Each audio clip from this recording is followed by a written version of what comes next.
So now, let's look at this again. What do you think the function might be based on this? Why do you think it might be attention? He got to go for a walk with his teacher. Maybe that's happened before. Okay, so he's not interacting with anybody, and then he has a tantrum, and now he gets some one-on-one attention by somebody. That's a good one. Okay, anything else? Escape. Why do you think it's escape? Playing with the ball, which he may have been enjoying, but the math sheet was presented, and maybe he didn't want to do the math. By having the tantrum, he got to go for a walk and escape from doing the math. Okay, so it could be escape because when he engaged in the behavior, the math sheet was taken away and he didn't have to do it anymore. Any other ideas? Could be access as well, because he wants to go outside. Maybe he wants to go outside. Maybe he wanted a break. So we don't really know what the function of the behavior is based on this incident, do we? It still could be all of those things. So we have some really good information at this point, but can you draw up a treatment plan based on one incident of behavior? You need lots of them because you need to look for patterns. But what kinds of things could we be looking for that maybe we have control over, that maybe we could change, that might motivate this child to make a different response? What are some of the specific things in here that you might be able to change? Take him for a walk. Okay, so you could change parts of the consequence. Maybe you don't take him for a walk if he's engaged in behavior. Okay, so maybe he doesn't get a squeeze ball ahead of time. Give him the squeeze ball afterwards. Those are some things that you could do. Give him a warning that he's going to do the homework or the math in a certain period of time, so he can select. So instead of taking the squeeze ball immediately away and giving the math sheet immediately, maybe break those two things up a little bit. More positive reinforcement. I like how you're sitting in your chair. We're going to take the squeeze ball away. You're going to do your math. I like how you're sitting there, not throwing the paper on the floor. So maybe adding some other kind of a consequence. Somebody already mentioned the first math sheet, then take a walk or something like that. Okay, so maybe adding the consequence that he's getting here for completing the work instead of for So there are lots of things in here that we could change, and we don't know exactly which part is the most important thing to change, but now we've got more information. And what we need from here is even more information, because we don't know, out of all those really great ideas, we don't know which one's going to work, because we don't know what the function of the behavior is. And if we know what the function of the behavior is, we can identify not only which one's going to work, but which one's going to work the best, because we'll know why he's doing it. Okay, so what we're going to do is I want you guys to take a look at this. You guys can hopefully read it up here. You have it in your PowerPoint. I'm sure it's pretty small. I want you to read through this, and I want you to, as a group, see if you can put this into ABC format. Okay?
So if you guys are done, go ahead and talk amongst yourselves to try to figure out. There's lots of things going on in here. Remember I said we need to write it in narrative form? This isn't one incidence of behavior. This is multiple incidences of behavior with multiple antecedents and multiple consequences. So try to identify each of Jessica's behaviors and then define the behavior as it's in there and then write down the thing that happens before and the thing that happens after. So if I was going to put it into ABC format, I would have an A and a B and a C. Okay, so usually when I do this, I like to start with the B because that helps me kind of direct my information. So what's the very first behavior that she does in this scenario? Pacing back and forth. Does everybody have pacing back and forth? Okay, so pacing. What happened right before she was pacing? She was watching a DVD. Okay, is everybody? She was by herself. She was by herself. Okay, so by self, watching TV. Okay, anything else that you guys want to add to the antecedent that you think might be important? Okay, so she went into the kitchen. Went to, well, actually, going into the kitchen, that's her behavior. We don't want to write that because this is her behavior. That actually happened after or before she was pacing? Okay, so that would have been a behavior up here.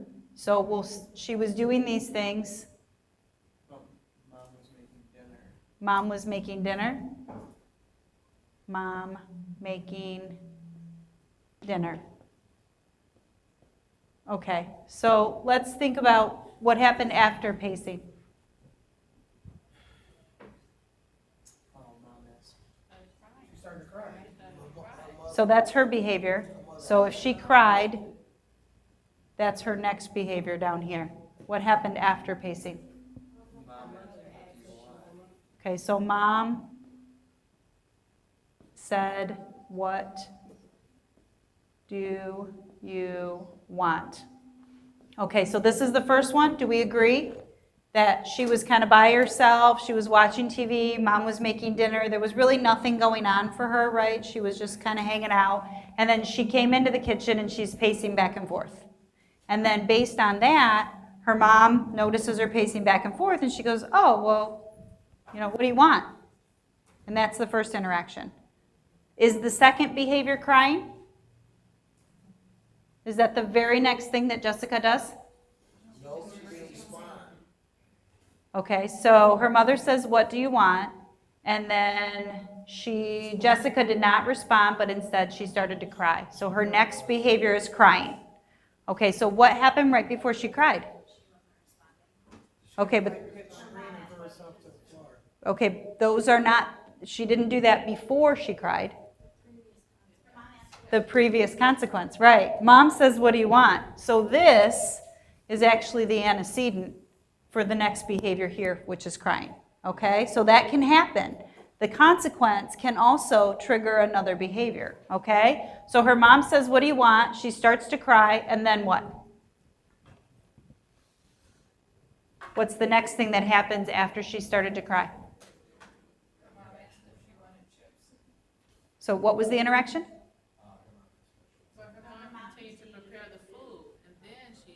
Okay, so her mom continued. She didn't really do anything when she cried? She asked her if she wanted something else. Yes, so she wanted something else, but then she Okay. continued. Okay, so mom's still cooking. Mom cooking. And also says, "What do you want?" again. Is that right? No, well, actually, no, dinner will be ready soon. Dinner ready soon. Okay, so all of this kind of happens as part of the consequence. So what's the next behavior that Jessica does? Okay, so then she screams. What happens right before she screams? Okay, so dinner ready soon. Dinner ready soon. She screams, then what happens? Mom's the talking situation. Oh, Specific. Okay, so do you want something to eat? Okay? What's the very next behavior that Jessica does? So she screams again. What happens right before she screams? The same thing again, right? So she says, do you want food? Do you want... She screams. What happens after she screams?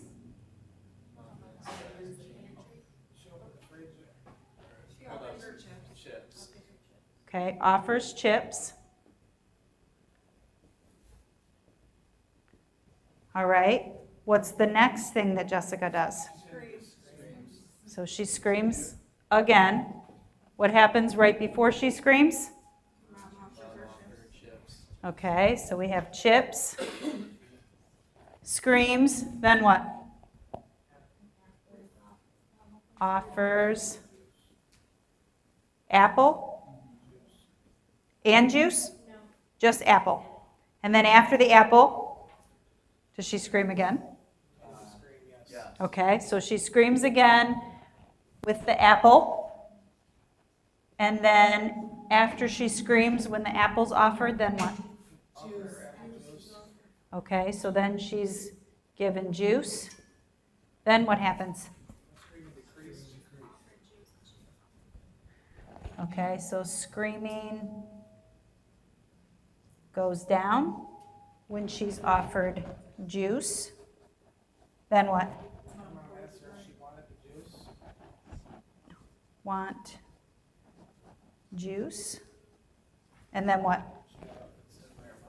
Okay. Stands. So this is offer juice. She stands up and then she gets juice. Okay. Gets juice. Okay. By looking at this interaction, what did you learn?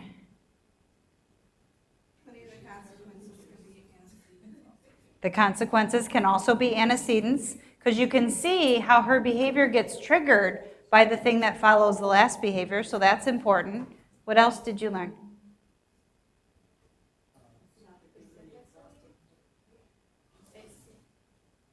It looks like mom assumed she was hungry, which caused the behavior, but actually she was thirsty. Okay, so mom is reading her behavior, and what is the function of the behavior? Communication. Well, it's communication, but what's the function? Remember we had 4 functions? Tangible. Access or tangible, right? So she wants something. Mom kind of knows that she wants something because all of these behaviors are communicating that she wants something, right? Because behavior is communication. We talk about that all the time. But does mom know what she wants? Mom doesn't know what she wants. So our intervention can really focus on what? Asking for what she wants, indicating in a very specific way what she wants. That way mom doesn't have to guess. Because if we teach this child to indicate what she wants, even if it's juice, apple, chips with a picture card, then mom doesn't have to guess, and that's going to decrease the behavior. If we just identify the behavior and we figure out screaming needs to decrease, but we don't know why screaming is occurring in the first place, we might not pick the thing that's actually going to replace screaming appropriately, and we're never going to be successful at reducing that behavior. But this ABC data helps us to start to help mom change things as well. So there are some things that we can do to pre-teach, but then there's also some things that we could maybe do to help mom determine how to get this process to happen faster. What was her name, Jessica? If Jessica comes in right here and she's pacing, has she really had a problem behavior yet? Not necessarily. Not necessarily, but she's in here indicating that she wants something. At this point, this is a good place to then pull out the cards for communication and say, which one do you want? Or pull out, open the refrigerator or open the pantry and have her pick something, or put out her favorite things that she likes to eat at that point. And then you could potentially avoid all of this by teaching mom to recognize it here. So there's a lot of things that you could do with just that little narrative there that gives you a lot of information, right? Okay, so one of the other thing that our data tells us, though, is when we can teach something, too. Because remember at the very beginning with the pacing, that helps us to identify, by taking this ABC data, it helps us to identify that incidental moment when we can embed a teaching opportunity. So that helps us with our functional communication training, which is what is ultimately going to reduce the behavior. And we're going to talk more about functional communication training after lunch. When you think about a replacement behavior, you're also going to want to think about something that's not going to take a lot of effort, because the behavior is pretty easy to do. All he did was throw a chair. So if we want him to pick something else to do instead, we want to make sure that we're picking something that's going to be just as easy and just as effective, or he's not going to switch his behavior. And we'll also talk a little bit more about that after lunch. We also want to think about how successful they are. So a lot of times people want to teach like verbal speech to people who don't have very good verbal skills. And if I can't articulate what I want, that might be very difficult as a mode of communication. So one of the things that I offered with the example with Jessica was the picture exchange rather than the verbal speech, because she already didn't have verbal speech and that would have been very difficult.